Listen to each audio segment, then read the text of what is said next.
Good morning. Here's what you need to know. After passing their tax code rewrite last week, Republicans in Congress are focusing on programs for the poor that they say are too easily exploited.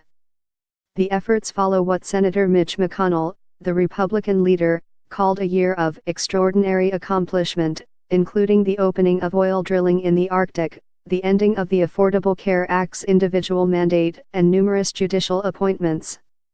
It has been more chaotic and more politicized than I would like, said Senator Susan Collins, Republican of Maine, but we do have more accomplishments than I think we're generally given credit for.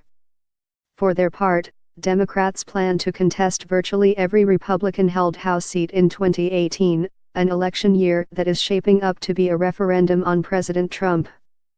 In April, the U.S. dropped the largest bomb in its arsenal on an Islamic State cave complex in Afghanistan as part of a campaign to destroy the militant group's local affiliate by year's end. But as 2017 comes to a close, the militants are far from being vanquished, waging attacks that have displaced thousands. Our correspondent visited a district in eastern Afghanistan that demonstrates the increasing complexity of the conflict, and the daunting task of defeating the Islamic State. Prime Minister Saad Hariri of Lebanon was summoned last month to the Saudi capital, Riyadh, where he was handed a resignation speech and forced to read it on TV.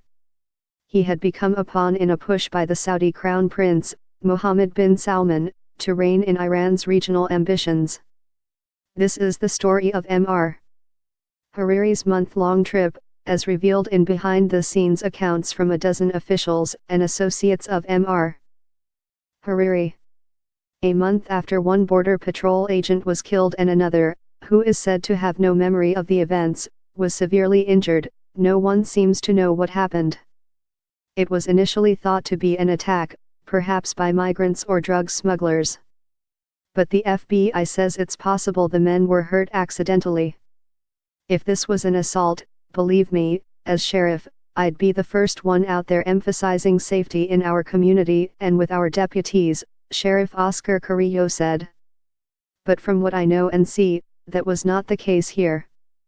Our reporter returns to the story of a man who got caught up in the president's crackdown on undocumented immigrants.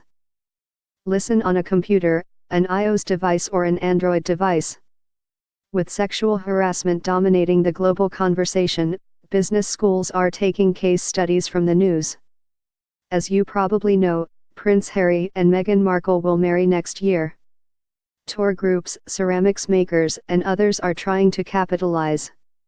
Cash might be king, but many businesses in New York City don't care. They're going cashless.